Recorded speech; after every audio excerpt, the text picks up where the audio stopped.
Nos sentimos en familia, ojalá que pudiéramos tener mucho más personas conociendo esta gran verdad y agradezco a los que han llegado, que tienen el deseo de conocer las grandes verdades de la palabra de Dios. Algunos es repasarlo, otros es afirmar un poquito más algunos conceptos que nos ayudan, pero hemos dicho que Dios está al control, ¿sí o no? Dios está al control de la historia, Dios está al control de su iglesia a través de la historia. Dios está al control de sus hijos y los sella para vida eterna. Y antes que venga Cristo Jesús, hará una obra más. Diríamos 2 obras más. Zarandeará. Lo pondrá en la zaranda a ver quién es y quién no es. El trigo que queda, ese irá al reino de los cielos. Las pruebas, las dificultades que hemos de pasar van a ser como la zaranda, cuando se tira, zarandear el trigo, ¿verdad? ¿Ustedes se recuerdan cómo se zarandea el trigo? Antiguamente, yo me acuerdo que era pequeño, y traíamos una malla, y tirábamos, y la paja, después de haberlo pisoteado un poco, la paja volaba con el viento y quedaba el trigo. Pero después de ese zarandeo, que se va a ver quién es quién, porque algunos son pura paja, y otros serán puro trigo. ¿Y cómo sabemos que es paja y trigo una persona, espiritualmente?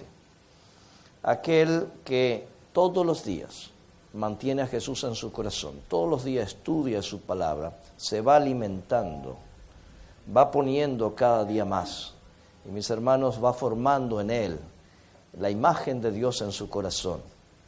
Y realmente, mis hermanos, esa persona va a ser llevada al reino de los cielos. Ese es el propósito.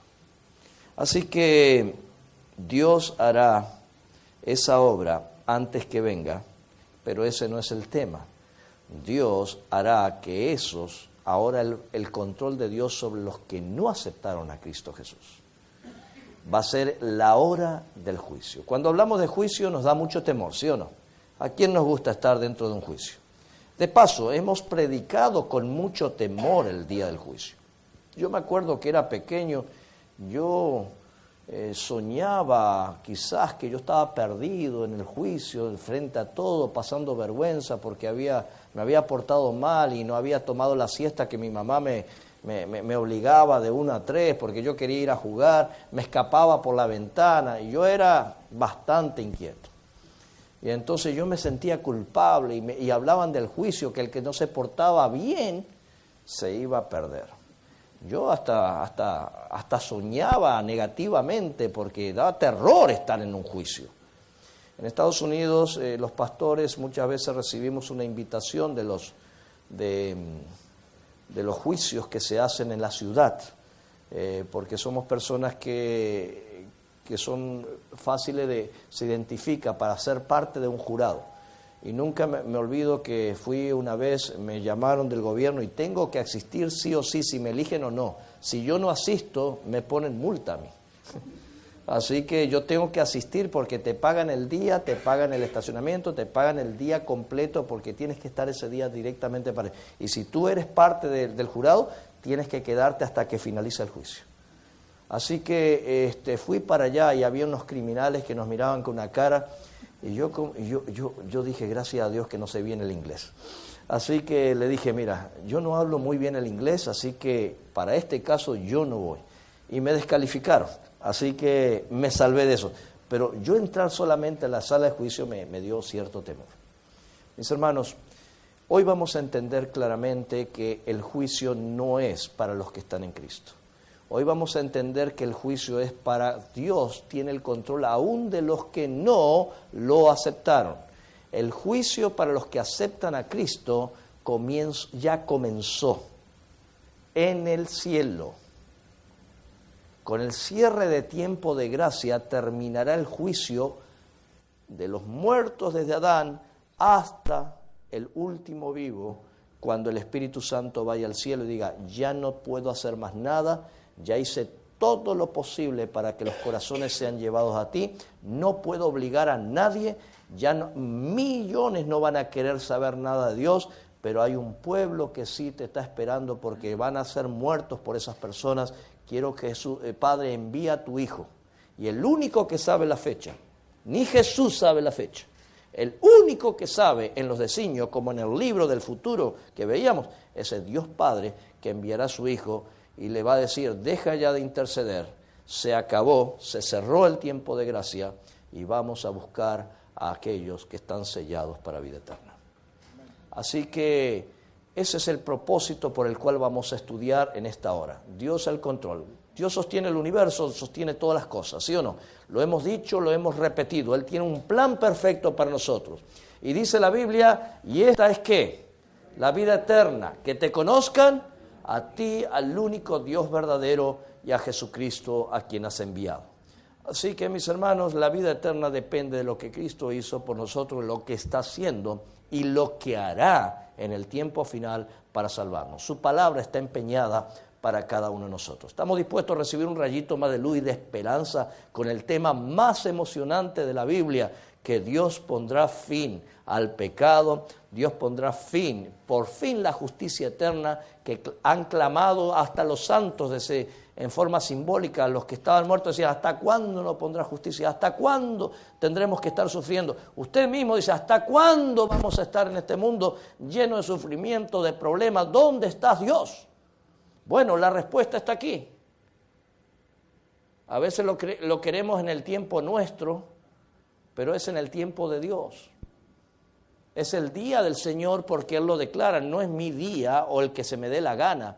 O sea, es hacer caso a lo que dice Dios en su tiempo, aceptar la voluntad de Dios que es el tiempo. Los tiempos de Dios son mucho mejores que los nuestros. Dice el Espíritu de Profecía, decía a toda la gente, el conflicto, llegado el tiempo profético, Dios envió a su Hijo, ¿sí o no? De la misma manera, cuando llegue el tiempo que Dios quiera por misericordia y el Espíritu Santo haya hecho la obra final, porque nosotros simplemente vamos a colaborar con el Espíritu Santo, cuando haya hecho la obra final de hacer el último llamado, que saben que el último llamado va a ser de testimonio si somos fieles a la ley de Dios y el sello de Dios o no. Mis hermanos, ahí Cristo muy pronto vendrá. Cuando el mundo entero dicte leyes contra la ley de Dios en forma universal, Elena G. White dice lo siguiente: hay 45 textos que hablan del año 6000. Ninguno dice cuando se cumple el 6000. Todos dicen cerca, alrededor, muy cerca. Puede ser que duren años, puede ser que dure lo que sea. Pero ¿saben qué? Cuando el último eslabón para saber que el tiempo de gracia se termina muy pronto, no es que se termina cuando se haga, se va a terminar muy pronto, no sabemos cuán pronto es pronto. Ella da instrucciones inclusive de cómo pasar ese tiempo cuando haya leyes dominicales, de que nosotros no vayamos, si dicen que no laven el carro en domingo, no lo hagan. ¿Para qué? O sea, ella da instrucciones claras de cómo pasar ese tiempo. Lean el Espíritu de Profecía cuando hayan esas leyes dominicales que sean universales. No necesita salir, yo soy adventista sabático y ahí echar pecho yo. No, Señor, quédese tranquilo, el Señor va a hacer la obra. Busque refugio, busque estar tranquilo. El Señor va a estar con usted. No esté atacando, porque no es tiempo de hacer llamado de ataque en ese momento. Es tiempo de esperar la venida del Señor. Eso lo dice claramente. Así que puede ser que hasta tengamos que plantar, dice que va a haber tiempo hasta de cosechar, no sabemos cuánto, pero cuando se haga la ley dominical, cerca de ese tiempo, alrededor de ese tiempo, el tiempo de gracia se terminará. Por eso es tanto que hay gente que pasa horas y horas. Lamento mucho que hay gente que pasa horas y horas perdiendo el tiempo para ver si el Papa dice que ya está la ley dominical. Y salen escritos, ustedes lo reciben. Mire, pasan leyendo el Vaticano. ¿Por qué no leen la Biblia? Déjense de molestar allá arriba. Empiecen a leer la Biblia. Es más, ese tiempo inviértalo en salvar a una persona en vez de estar pensando. ¿Sabe lo que es eso? Es orgullo de saber que yo soy más profeta que alguien, o recién ahí prepararme para ver si es verdad. Mis hermanos, es increíble cómo hay gente que se dedica solamente para ver los acontecimientos y asustar a todo el mundo. Ay, hermano, mira, no te preparaste. Hoy, mis hermanos, hoy me levanté esta mañana con el pastor, oramos, Señor, cúbrenos. ¿Verdad que oramos esta mañana? Yo estoy seguro. Cuando tú pides a Dios que te cubra, punto, créelo.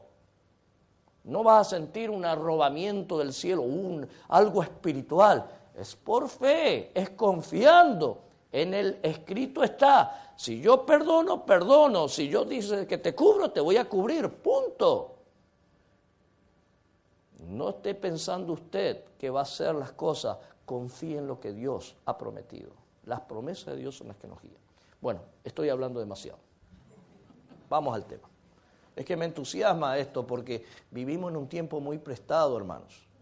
Y tenemos que tener conciencia, balance en todos los aspectos de la vida cristiana. Mi ayuda no es solamente a aquellos que primera vez vienen acá, mi ayuda es para la iglesia, que podamos tener conciencia espiritual, equilibrio en la parte espiritual. Cuando tenemos desequilibrio, las cosas no funcionan. La Biblia describe dos procesos paralelos que están ocurriendo hoy en favor, el juicio y el sellamiento. Ya vimos el sello de Dios, vamos a ver el juicio. La hora del juicio, mis hermanos, comienza antes del sellamiento. El sellamiento ya es proceso dentro del juicio en un tiempo definido, antes que venga Jesús. Vi otro ángel que tenía el sello del Dios vivo, no hagáis daño, eso es lo que dijimos ayer, sellados en su frente los siervos de nuestro Dios, hasta que hayamos sellado en su frente. O sea, la conciencia de que Dios y su ley está vigente, la conciencia de que el sábado es el día del Señor, la conciencia de que hacemos caso a Dios antes que a los hombres, es como la estatua de Nabucodonosor. Dios le dijo, hay 4 metales. ¿Sabe lo que hizo Nabucodonosor? Lean el capítulo 3 y 4. Hizo una toda de oro, completa de oro. Yo soy de arriba abajo la historia. Olvídese lo que dijo Dios. Es más, si no la adoran, los voy a matar. ¿Saben las medidas que tenía esa estatua? Tenía 60 por 6. Lean la Biblia. El 666 viene de ahí, que es el número de la bestia. Y es el número de Satanás. Y 6 veces se tocaron el instrumento. Increíble. Todo está profetizado con anterioridad para que sepamos la diferencia entre lo que Dios quiere de su sello, la marca y aún el número, que es número de hombre. El sello de Dios, como dijimos, ata el testimonio, sella la ley entre sus discípulos, Isaías 8:16. También le di mis sábados para que fuesen, ¿qué? Una señal para que ellos supiesen que yo soy Jehová y los santifico. El sello, la marca de autoridad, dijimos que era el Shabbat, que en hebreo quiere decir el Padre, donde mora el Padre, la señal donde tiene el Padre. Dios bendijo, reposó, bendijo y santificó. Así como el sello de Dios es el día del sábado, el sello de la bestia o reino es la aceptación de un falso día de reposo. ¿Cuál es el día más sostenido como día del Señor hoy en día? En todo el mundo. El domingo. Dado por un emperador, no por Dios. Yo prefiero obedecer a Dios antes que a los hombres. O sea que también el enemigo tiene su propio sello que sellará a su pueblo, a su mundo, a todos estos. Y todos los que no siguen eso que Dios dice que es el sábado, este asunto del sábado es muy importante. Recuerden, el sábado no va a salvar a nadie, pero nos identifica con nuestro Salvador. El sábado en sí es simplemente el capricho de Dios de decir, reconózcame como creador que hizo el cielo y la tierra. Estamos dándole honra y gloria. ¿Cómo damos honra y gloria a Dios? Con lo que Él dice, no lo que yo digo, lo que yo creo, no con lo que se me dé la gana.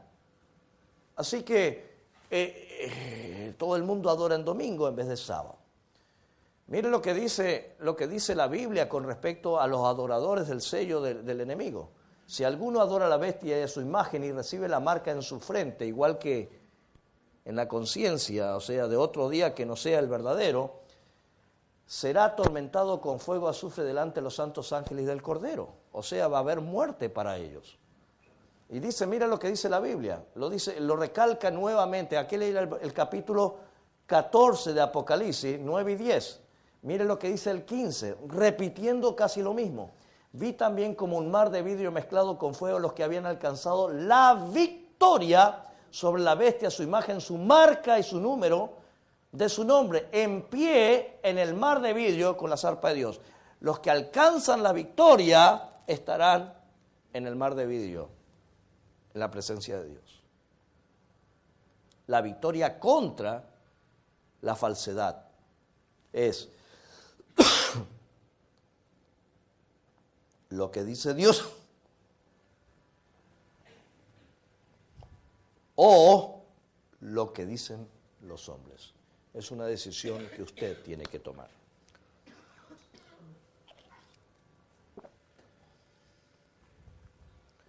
El otro versículo que está más adelante también nos dice lo siguiente.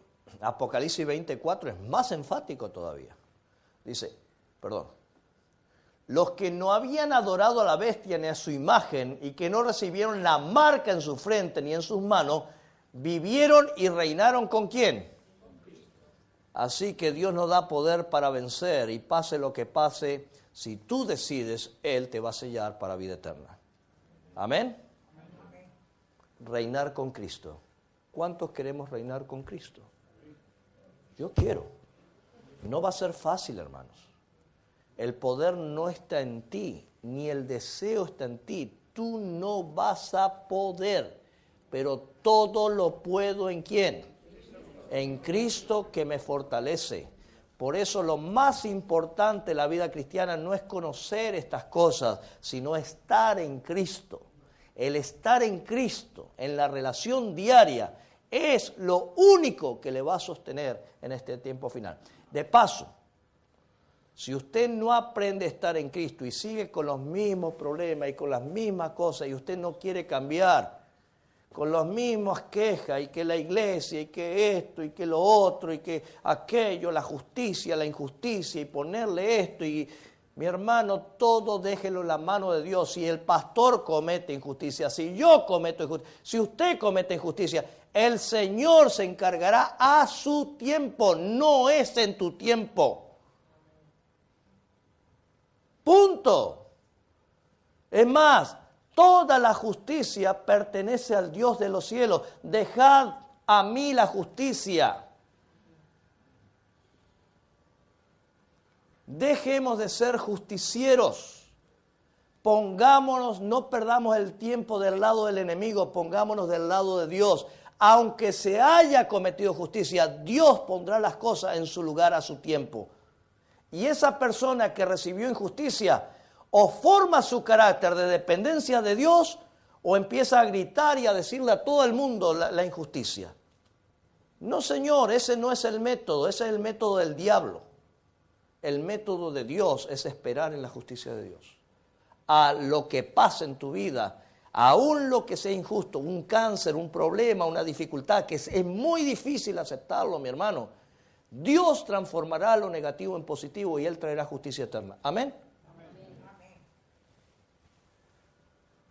El domingo, dice el enemigo, es nuestra marca de autoridad. La iglesia está por encima de la Biblia. Esta transferencia al sábado domingo es muestra de este hecho. Catholic Record London, Ontario, Canadá, 1 de septiembre de 1923.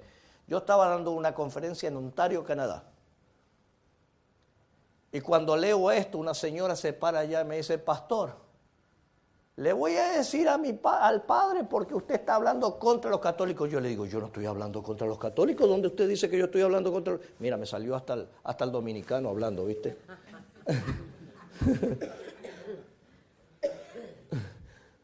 ¿Cómo es eso que yo estoy hablando? Si ustedes fueron los que escribieron eso, vaya al concilio de Record London, Ontario, Canadá, aquí en esta ciudad, vaya, 1 de septiembre, ustedes mismos están diciendo que la autoridad del cambio del domingo al sábado. Así que no venga a decir que los adventistas lo estamos acusando. La Iglesia Católica, H.F. Thomas, canciller del cardenal Gibbon, en 1910 dijo, por supuesto, la Iglesia Católica se adjudica que el cambio fue hecho por ella y ese hecho es una marca de autoridad eclesiástica en asuntos religiosos. La autoridad de la Iglesia no puede estar atada a la autoridad de la Escritura porque la Iglesia ha cambiado el sábado al domingo, no por mandamiento de Cristo, sino por su propia autoridad. Holzman, H.H., Canon Autoridad, página 263. Ellos son más sinceros. El problema que tengo son con los evangélicos. Este St. Catherine Catholic Church Sentinel, mayo 21 de 1995, salió un librito que se llama El desafío de Roma. Un librito que se vendió, no sé si acá se vendió ese librito, pastor, pero yo en Puerto Rico lo conseguí. Se llama El Desafío de Roma, del cambio del sábado al domingo. Esta es la parte que yo saqué de ese libro. Dice, tal vez el asunto más atrevido, el cambio más revolucionario que la iglesia alguna vez haya hecho ocurrió en los primeros siglos. El día santo, el sábado, fue cambiado del sábado ¿a qué? Al domingo. Fue cambiado del sábado al domingo, no por ninguna instrucción de la Escritura, sino por la percepción propia del poder de la iglesia. La gente, y esto lo dice un cardenal, la gente que piensa que las Escrituras debería ser la única autoridad, debería ser lógicamente llegar a ser adventista el séptimo día y guardar la santidad del sábado. Ustedes evangélicos, ¿por qué dicen que la Biblia es autoridad? Guardan el día que nosotros cambiamos. Nosotros creemos en la autoridad de la iglesia, ustedes creen en la autoridad de la Biblia. Ustedes no son constantes. Deberían ser adventistas, que ellos sí creen en la autoridad de la Biblia. Interesante. El sello de Dios, la ley de Dios en la frente, pondré mis leyes en la mente de ellos y la escribiré en su corazón, seré su Dios y ellos serán mi pueblo. Aquí está los que guardan los mandamientos y la fe de Jesús. Muy bien, ya sabemos que el enemigo tiene su sello, Dios tiene su sello. Ahora llega el momento donde Dios, el Espíritu Santo, trabaja y va a reunir a todas las naciones, a todo ser humano delante de él. Y el juicio en la Biblia no es como lo predican por ahí cuando venga Jesús. Cuando venga Jesús ya pasó la primera etapa del juicio. El juicio tiene 3 etapas en la Biblia. Dios hará una obra, tanto el Padre, el Hijo y el Espíritu Santo.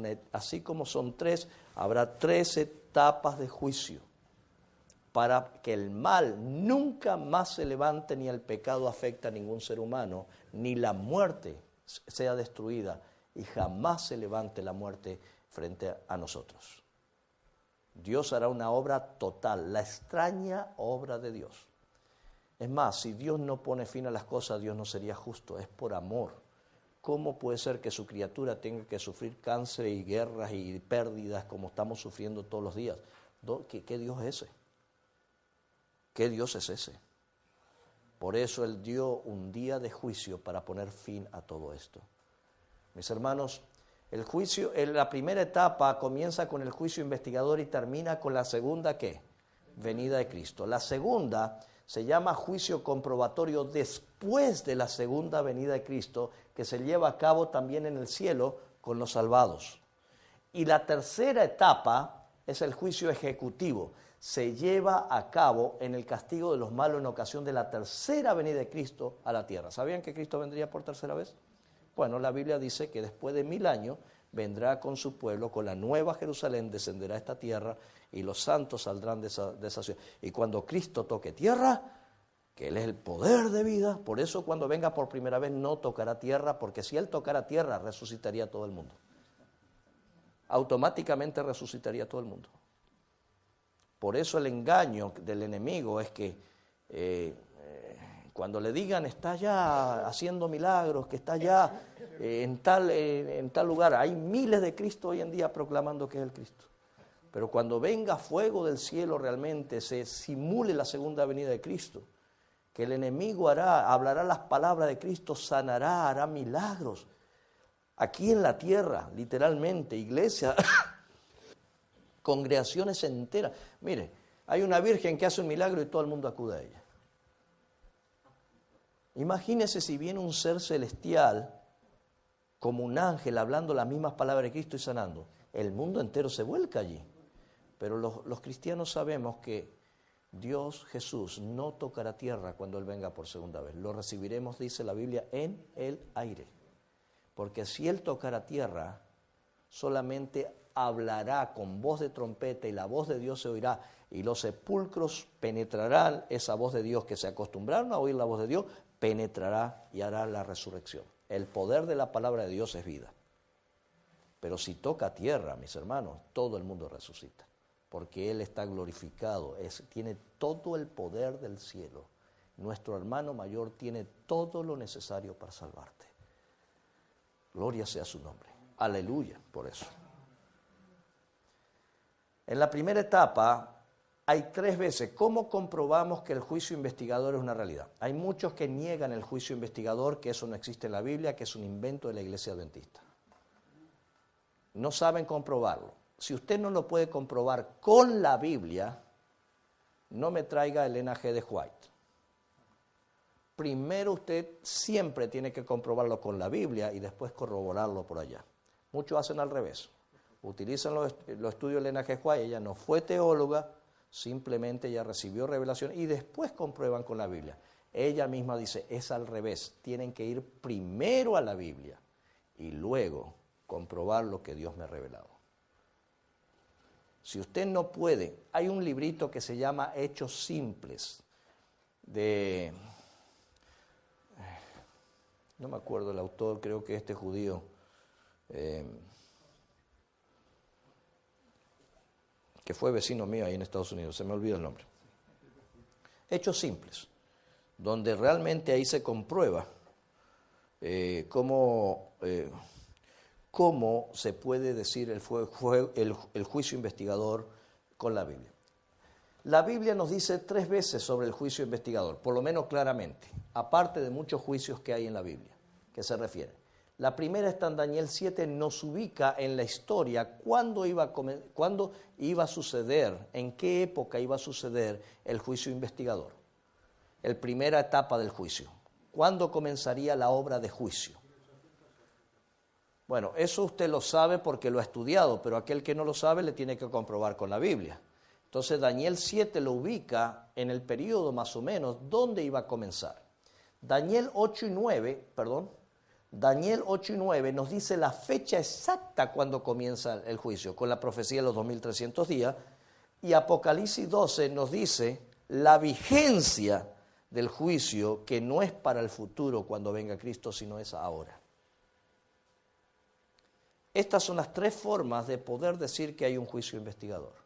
Así que vamos a repasar primeramente Daniel 7, que nos ubica en la historia. Este es Daniel 2, los reinos, la división atrás y viene la piedra, antes que venga Cristo. En Daniel 7, también el león en Babilonia, el oso Medo-Persia, en Grecia, en Roma imperial, las 10 naciones, que son los 10 cuernos de este monstruo que aparece en Daniel 7, y el cuerno pequeño que iba a aparecer de entre esos dos, ahí va a destruir a los santos, iba a hacer un montón de cosas que se llama la Edad Media, y ahí, después de la Edad Media, que haya destruido el caballo negro y el caballo que hablamos que era el caballo pálido, el caballo amarillo, que hizo todas las cosas en la Edad Media, cuando haya hecho toda esa obra de maldad contra el pueblo de Dios, ahí, en Daniel 7, después que se ha quitado ese poder, después de 1798, que el general Berthier, más o menos en esa fecha, en algún momento, Daniel 7 ubica la hora del juicio que iba a comenzar, ¿dónde? En el cielo. Pero no me lo crean a mí, vamos a leerlo. Estuve mirando hasta que fueron puesto trono, dice Daniel 7:9, y se sentó el anciano de día. ¿Quién es el anciano de día? Dios Padre. Un río de fuego procedía y salía delante de él. Millares de millares le servían y millones de millones asistían delante de él. Esto es la presencia en el trono de Dios, donde ángeles, millones y millones le asisten, porque el juez dice, el Padre se sentó, el anciano de día se sentó, y ahora se arma toda una escena donde millares y millares van a servir al Padre para hacer la obra de juicio. El juez se sentó, ¿el qué? ¿Y los libros qué? Fueron abiertos. ¿Dónde? Allá. Donde hay millares y millares de seres sirviendo al Dios Padre. En el cielo. Se sentó y los libros fueron abiertos. No fue cuando venga Cristo Jesús que los libros fueron abiertos. Dice que fue antes. Por lo menos nos ubica después de 1798, según la profecía de Daniel 7, más o menos, mis hermanos, que el juez se sentó y los libros fueron abiertos. Miraba yo en visión de la noche y aquí en las nubes venía uno como el Hijo del Hombre que vino hasta el anciano de día. Esta no es la segunda venida de Cristo. Dice que en el trono de Dios venía uno como una nube, así como Cristo ascendió en una nube, ese mismo Cristo, esa nube que no sabemos, yo quisiera saber cómo es esa nube. Elías tuvo carros de ángeles, yo qué sé, pueden ser ángeles que estén guiando al Señor. Dice que lo llevó enfrente de ¿quién? Del anciano de días. O sea, frente a su Padre. O sea, en el cielo, millares y millares, ahora viene el Hijo del Hombre. ¿Quién es el Hijo del Hombre? Jesús, frente al Padre, vino hasta el anciano de días, donde estaba él sentado para juzgar. Y le fue dado dominio, gloria y reino y dominio eterno que nunca pasará, y su reino uno que nunca será destruido. Antes de hacer esa obra de juicio final, el Hijo viene al Padre y le da el dominio total porque Él murió por nosotros. Aún el juicio es dado. 1844, según lo que nosotros creemos, cuando termina la profecía, el Hijo entra del lugar santo al lugar santísimo, aquí lo dice como una nube, terminando para comenzar una obra delante del Padre, de dominio, de gloria y de reino eterno, y pasa del lugar santo al santísimo, según Daniel, para comenzar la primera etapa del juicio. Es allí donde nosotros podemos ver en la Biblia lo que está pasando en el cielo. Y esto concuerda con la profecía de los 2300 días. Daniel 7:14. ¿Dónde ocurre el juicio final? ¿Dónde comienza? Allá en el tribunal de las edades, donde millones y millones, donde Cristo se presenta ante el Padre para hacer su última obra de intercesión por la humanidad. Padre, por eso nosotros tenemos que orar a Él todos los días, para que Él pueda interceder por nosotros, porque Él está frente al Padre intercediendo por nosotros. Y cada vez que nosotros pedimos perdón, Cristo se presenta. Mira, Ronald, tus pecados han sido aceptados porque crees en mí, Dios Padre ya te ve sin pecado. Amén. Y mientras Él esté delante del Padre y no salga de ahí, tú y yo tenemos oportunidad. Por eso todavía tenemos oportunidad. En Daniel 8:9 nos dice la fecha exacta cuando pasó al Padre en ese momento para comenzar la hora de juicio o purificación del santuario. Porque el único que puede purificar el santuario celestial es ¿quién es? Cristo. Recuerdan que el cuerno pequeño le dañó, le cambió todo, pero Él va a purificar a sus hijos allí en ese santuario. Entonces vi un santo que hablaba a otro santo, ¿hasta cuándo durará la visión del continuo, la prevaricación asoladora, el pisoteo del santuario del ejército? ¿Hasta cuándo la verdad va a ser pisoteada? ¿Hasta cuándo el enemigo va a derrotar a los hijos de Dios y perseguirlo? Hasta 2300 días, y luego el santuario será ¿qué? Purificado, restaurado, porque Cristo entró a la presencia del Padre del lugar santo al lugar santísimo para hacer su última obra de expiación. ¿Estamos claros hasta aquí? Hermano, estamos estudiando algo. Parece aburrido lo que le estoy diciendo, pero esto tiene que ser muy importante que usted lo entienda. Esta es la única contribución adventista teológica que tenemos para el mundo, lo que está haciendo Cristo en el santuario celestial. Todas las demás doctrinas, hasta del sábado, es de los grupos que fueron Dios haciéndolo poco a poco. Pero nosotros tenemos un entendimiento claro con la Biblia, no con el espíritu de profecía solamente, con la Biblia de lo que está sucediendo en 1844 delante del Padre. ¿Y por qué decimos 1844? ¿Por qué? Es muy fácil, hasta 2300 tarde y mañana. Es una resta. Sabemos que el decreto para restaurar y reedificar Jerusalén fue dado en el año 457 a.C. 2300 menos 457, ¿cuánto le da? 1833. Y como hay el año 0 al 1, más o menos 1844. ¿Estamos bien? Así que se agrega un año, lo que sea, y 1844, y sacaron por la fiesta que era el 22 de octubre de 1844, donde Guillermo Miller dijo, Cristo va a purificar el santuario, y creían que era la tierra. Y por eso los adventistas de aquel tiempo, los primitivos adventistas, del movimiento adventista, no del séptimo día, porque la iglesia adventista del séptimo día se organizó recién en 1863 en adelante, que fue el resto como organización. Pero después de 1844 quedó un grupito estudiando por qué Cristo no vino. Y se dieron cuenta que era en el santuario celestial, lo que le estoy explicando, que pasó Cristo a hacer su última obra de purificación. Así que 1844, mis hermanos, es aquí, comienza la restauración y purificación del santuario, donde Cristo va en una nube ante el Padre, pasa al lugar santo, al Santísimo, y no fue en el año 31, como algunos dicen por ahí. Los evangélicos dicen, no, Cristo ascendió al cielo en el año 31 y ya fue directo al Padre. Absolutamente no. El juicio estaba en el futuro. Hay versículos claves que le dicen que el juicio no fue en el año 31. Pasó recién en 1844. No sé por qué. No me pregunten por qué, se lo voy a preguntar al cielo, pero según la profecía.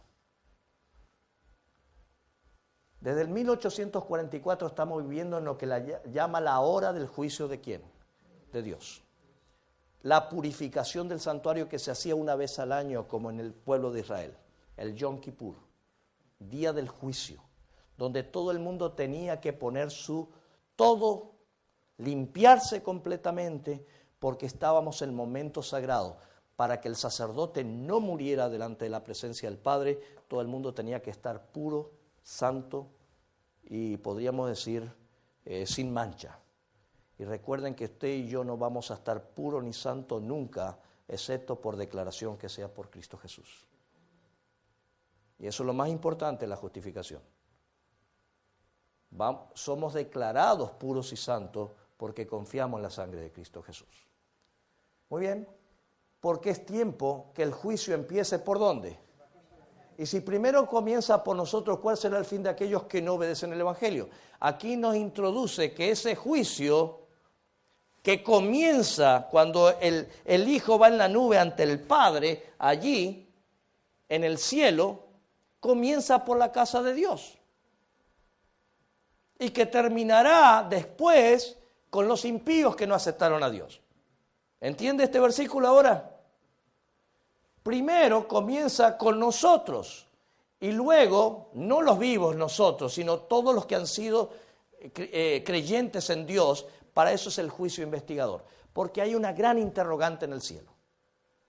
¿Por qué Dios tuvo que salvar al borracho Noé? ¿Y por qué tuvo que salvar Dios al incesto que hizo Lot? ¿Por qué tuvo que salvar y decirle que era padre de la fe al más mentiroso de los mentirosos y al más adúltero David, que es el Hijo de Dios? ¿Por qué? Satanás nos acusa a nosotros, a todos nosotros ante el cielo. Él no puede ser salvo porque me pertenece. Es más, si lo salva, me tienes que salvar a mí. Y tú ya me echaste del cielo. Es injusto lo que Dios está haciendo, salvar al pecador. Es lo más injusto porque ellos me pertenecen. Ellos merecen la muerte igual que yo. Pero Cristo abrió un camino nuevo. Es por fe en Él que nosotros podemos tener la salvación. Él es el que intercede. Hermano, esto es maravilloso. Cuando estudiamos esto, lo que nace en nuestro corazón es el deseo de amar al Señor. En el cielo hay una gran interrogante en los ángeles. ¿Será verdad que Satanás tenía razón, que Dios es injusto? Bueno, ese juicio es para sacarle la interrogante a los ángeles. ¿Por qué Ronald Costa, con todos sus pecados y todo su pasado, va al cielo? ¿Saben por qué? Porque él confía en la sangre de Cristo Jesús que cubre sus pecados. Mi pregunta es, ¿quieres tú empezar a confiar en la sangre de Cristo Jesús para que puedas ser salvo? ¿Sabes cómo puedes confiar en la casa de Cristo Jesús? ¿Cómo se comienza? El que creyere y fuere ¿qué? Bautizado será salvo. Mas el que no creyere será ¿qué? Condenado. Y no me digas el bautismo ese de aspersión que yo tuve de chico, que una tía mía me robó porque creía que mi alma se iba a perder en él. Me robó de mis padres que no creían en eso y me bautizaron en la iglesia con aspersión de chiquito. Yo ni supe lo que pasó. Ahora, a los 12 años yo supe lo que pasó, porque me bautizaron como Dios manda. Muy bien. ¿Ya tengo que terminar? Muy bien. Vamos a dar la primera etapa. Mañana terminamos la segunda y la tercera. ¿Está bien? ¿Me aguantan hasta mañana? Yo quiero que poco a poco podamos entender por qué este tema es muy importante. Muy bien, sigamos. Jesús intercede solo ¿por quién? Por su pueblo. El que no es pueblo de Dios, Dios no intercede por él, a menos que venga el arrepentimiento. ¿Sí o no? Lo único que a ti te queda realmente no es venir los sábados, pagar diezmos para ver si sos salvo. Lo único que a ti te queda y a mí me queda es el arrepentimiento verdadero. Si usted se arrepiente por temor a perderse, no es arrepentimiento. El verdadero arrepentimiento es aquel que nace del corazón cuando reconocemos que hemos herido a Cristo Jesús. Lea el camino a Cristo. Hay mucha gente arrepentida cuando sabe que las cosas le van a quemar, ¿sí o no? Cuando le descubren la mentira, entonces se arrepiente. Ah, sí. No, el verdadero arrepentimiento nace del corazón y es un don de Dios. Usted no se puede arrepentir, solamente Dios y su Espíritu Santo, y si está en conexión con la Biblia, le da el verdadero arrepentimiento. Es un don de Dios el arrepentimiento. Usted no lo produce. Lo dice claramente el Espíritu de Profecía en Camino a Cristo. Ojalá que lo único que nos queda. ¿Saben por qué era amado David? Porque todos los días decía, crea en mí, oh Dios, un corazón. Yo no puedo, Señor, yo dependo de ti. ¿Por qué era amado el mentiroso de Abraham? Porque confiaba en la promesa y finalmente confió en el sustituto que se llama Cristo Jesús. Porque Cristo no entró en un lugar santísimo hecho de mano, figura. Cuando fue en la nube, no entró en un lugar hecho de mano en la tierra, como en el santuario, sino ¿dónde? En el cielo mismo, para presentarse ¿cuándo? ¿Cuando Él venga? ¿Cuándo? Léelo por favor, hermano. ¿Cuándo? Esto es importante. ¿Cuándo comienza el juicio? Ahora. Desde 1844 vivimos bajo juicio investigador. Y yo no sé, muchos cristianos que no entienden esto viven como si no estuvieran bajo juicio. Es increíble. No le importa. No le importa poner a Dios en primer lugar. No, total, Dios es misericordia, hago lo que se ve. Mi hermano, vivimos en un momento prestado. Dice claramente, ahora, para delante de Dios, en nuestro ¿qué? Esa es la parte más linda de este versículo. Es a favor tuyo, a favor mío. No es en contra tuya. Dios no está en el plan de hacerte perder por un pecado. Dios está dándote arrepentimiento con su Espíritu para que vayas a Él tal como tú eres, para que tú puedas recibir perdón de los pecados. Gloria sea el nombre del Señor. Hermanos, tenemos que entender esto, porque si no entendemos esto, vamos a jugar a la iglesia, viniendo a la iglesia solamente. ¡Ay, qué lindo cantaron allá! ¡Oh, pastor, qué hermoso! Usted predicó muy bien, le felicito. Y nos vamos y seguimos en la misma situación. ¡Oh, qué hermosa estuvieron! Aprendimos un montón. ¿Y de qué le valió de que yo haya venido o que se predique la palabra de Dios cuando no pone en práctica lo más mínimo de que Dios está en nuestro favor y confiemos en la gracia de Dios? Mis hermanos, ya es hora de dejar de jugar a la iglesia y de pensar de que las actividades son más importantes que nuestro Señor Jesucristo. Las personas, las cosas no son las más importantes. Lo más importante es las personas que amen al Señor Jesucristo, que se les muestre alegría en sus caras de que están en Cristo Jesús. Porque Dios está en nuestro ¿qué? Favor. Nunca olvide eso. Mire lo que dice la Biblia. Tenemos un sumo sacerdote que sentó a la diestra del trono de la majestad en los cielos. ¿Cuándo fue? Daniel 7 dice que fue en la nube delante del Padre y le dio toda la autoridad. Dice, en el lugar ¿qué?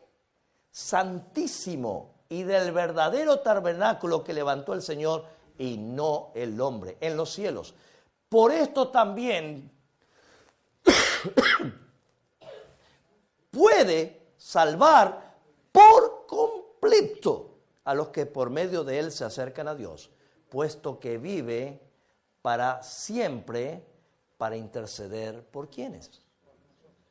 El juicio que Dios está haciendo, sacando nuestro nombre, las culpas delante de los ángeles, es en nuestro favor, intercediendo por nosotros hoy. ¿Cuánto le agradecemos a Dios por eso? Pero ha venido tu ira y es tiempo de juzgar ¿a quiénes? A los muertos. Porque es necesario que todos nosotros compadezcamos ante el tribunal de Cristo para que cada uno reciba según lo que haya hecho por medio del cuerpo, sea bueno o sea malo. Los 10 mandamientos son la medida de Dios para el juicio. ¿Cuál es la importancia de este juicio? Hijitos míos, estas cosas os escribo para que ¿qué? Y si alguno pecare, gloria sea a Dios por ese versículo, abogado tenemos delante de ¿quién? Que fue en la nube, pasó del lugar santo al santísimo en el cielo, a hacer su última obra de expiación en 1844. Y el santuario será purificado por Cristo Jesús. Delante del Padre, a Jesucristo el único justo. Gloria sea su nombre. Tú ni yo somos justos, somos declarados por Cristo justo. Aférrate a Cristo Jesús para ser declarado día a día por Cristo Jesús. Mis hermanos, abogado tenemos delante del Padre a Jesucristo el justo, porque el Padre a nadie juzga, sino todo el juicio se lo dio ¿a quién? A su Hijo. No puede hacer nada por mí mismo si no digo así juzgo. Y mi juicio, ¿cómo es? Justo, porque no busco mi voluntad, sino la voluntad del Padre.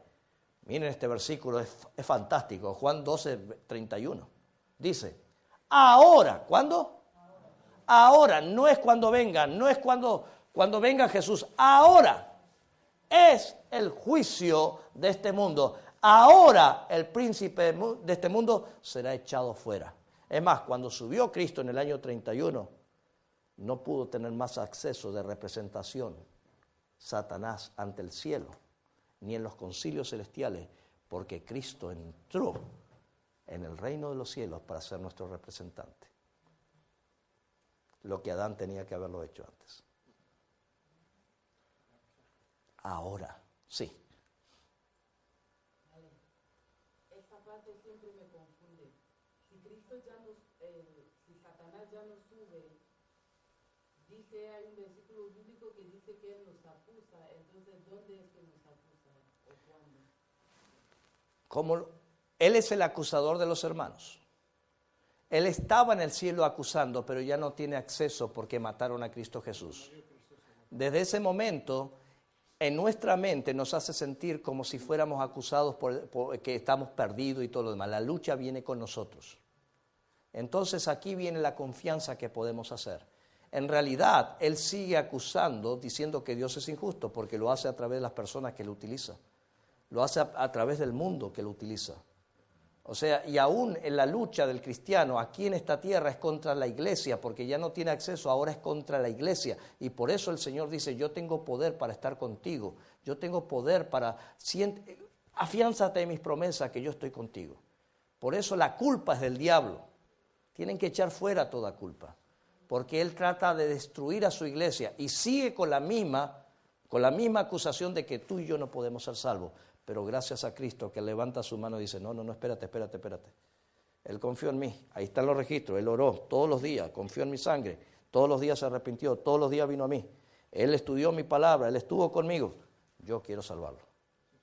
Es el capricho de Dios salvarte, por eso la gracia, el amor de Dios para ti es dado para ti. Gloria sea su nombre. En esto se ha perfeccionado el amor en nosotros para que tengamos, ¿qué? Confianza, ¿cuándo? En el día de juicio, pues como Él es así, somos nosotros en este mundo. Confianza. Yo no sé de dónde han sacado desconfianza para predicar el tiempo al fin. El que oye mi palabra y cree el que me envió, ¿tiene qué? Y no vendrá a condenación, mas ha pasado ¿de cuánto? De muerte a vida. Juan 24. Y el último versículo. Ahora pues, vamos a repetirlo juntos. Ahora pues, ninguna condenación hay para los que están en Cristo. Este es el versículo clave del día del juicio que se está haciendo en el cielo hoy, frente al Padre. ¿No te da alegría saber que no hay condenación para ti? Lo único que te pido en el nombre de Jesús, que agarres tu Biblia, te pongas en oración, te pongas a estudiar un poquito más y deje de ver, de estar jugando a la iglesia. Ya es hora de consagrarnos al Señor porque Cristo viene pronto. Terminará su juicio y no va a haber más oportunidad. Apocalipsis 12 nos habla de los 3 ángeles, pero aquí yo no voy a hablar con eso.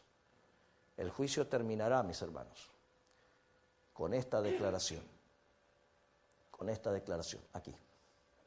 El que es injusto, haga injusticia todavía, el que es impuro, sea impuro todavía, y el que es justo, haga justicia todavía, y el que es santo, santifíquese todavía. He aquí vengo pronto, y mi recompensa conmigo, para pagar a cada uno según sus qué. ¿Cuál es la obra? De estar en Cristo Jesús. Esa es la obra principal. Y si estás en Cristo, tus obras van a ser obras de bien, el Espíritu Santo reflejando a Jesús, una vida más consagrada, una vida mejor, una vida alegre, una vida de confianza, porque ya tenemos abogado en el cielo y el juicio no hay condenación para los que están en Cristo. ¿Hay alguno que en esta noche quisiera aceptar a Cristo como su Salvador personal? ¿Te quieres poner de pie en esta noche y decirle, Señor, gracias por lo que estás haciendo en el santuario celestial? Sí, adelante, póngase de pie. Si realmente quieres estar sin condenación ante el juicio, ¿no quisieras decirle, Señor, ayúdame en este momento a confiar en tu palabra? Porque Dios está llamando a nuestros corazones. ¿Hay alguno que quisiera algún día tomar la decisión de bautizarse en el nombre del Padre, el Hijo y el Espíritu Santo? ¿Hay alguno?